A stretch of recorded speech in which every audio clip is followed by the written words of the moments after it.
Hello friends.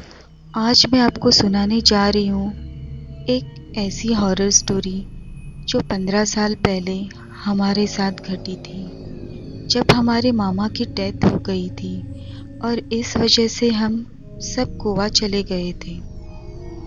Goa पहुँचने पर हमारे बड़े बुजुर्गों ने हम बच्चों की रहने की अरेंजमेंट फार्म हाउस में की थी।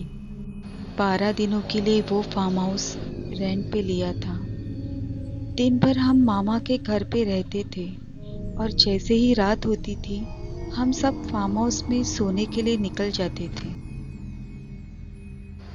फार्म हाउस मामा के घर से 3 किलोमीटर की दूरी पे था।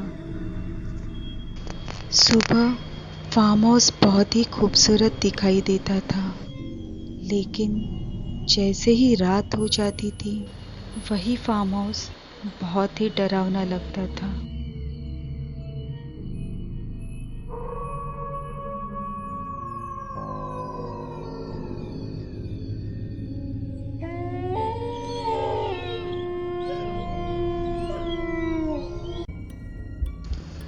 हम सब जब फार्म हाउस पहुंचे तो थकान के कारण सब गहरी नींद में सो गए, इसलिए उस रात हमें ऐसा कुछ भी ऑब्जर्व नहीं किया।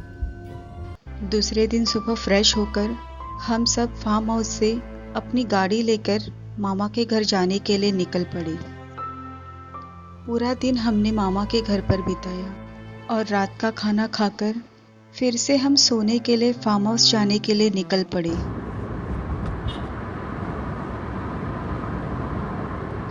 हम सब जब वहाँ से निकले तो काफ़ी रात हो गई थी। आसमान में अचानक बिजली सी कड़कने लगी थी। हमें कैसे भी करके जल्दी जल्दी अब फार्म हाउस पहुँचना था। हम सब फार्म हाउस पहुँच गए। रात के अंधेरे में फार्म हाउस कुछ ज़्यादा ही डरावना सा लग रहा था। भाई ने गाड़ी फार्म हाउस के बाजू में लगा दी। उस रात हमने फार्म हाउस में कुछ अजीब सा महसूस किया।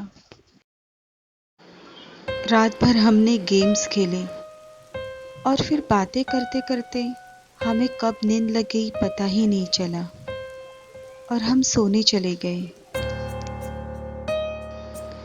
सुबह जब हम उठे तो हमें भाई कुछ परेशान सा दिखाई दे रहा था। जब हमने उससे पूछा तो उसने हमें बताया कि वो रात भर सो नहीं पाया। उसे किचन से रात भर अजीब अजीब सी आवाजें सुनाई दे रही थी।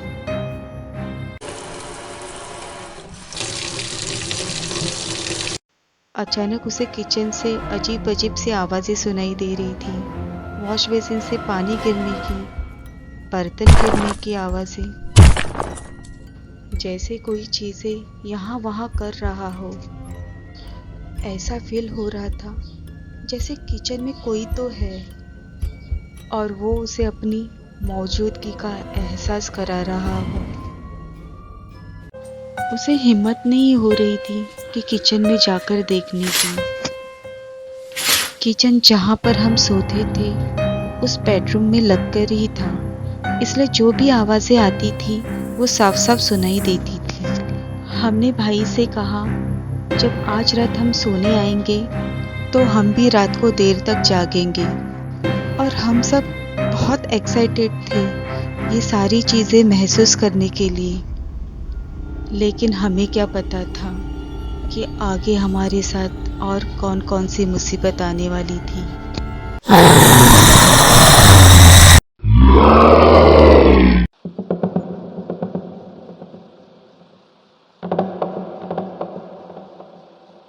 तो फ्रेंड्स, अगर आपको आगे की कहानी जाननी हो तो इस चैनल को जल्द से जल्द सब्सक्राइब कीजिए। और अगर आपको ये कहानी अच्छी लगी हो तो चैनल को लाइक्स और कमेंट्स भी ज़रूर कीजिए, क्योंकि आपके लाइक्स और कमेंट्स ही मुझे प्रेरणा देती है इसी तरह की मिस्टीरियस और हॉन्टेड कहानी मैं आपके पास लेकर आऊँ। और अगर आपके साथ या फिर आपके किसी अपनों के साथ या फिर दोस्तों के साथ भी ऐसी ही कोई मिस्टीरियस और हॉन्टेड घटना घटित हुई हो और आप मेरे ज़रिए आपकी कहानी भी लोगों तक पहुंचाना चाहते हो, तो मैंने इंस्टाग्राम और ईमेल लिंक डिस्क्रिप्शन बॉक्स में दिया है। आप अपनी कहानी उसमें पोस्ट कर सकते हो।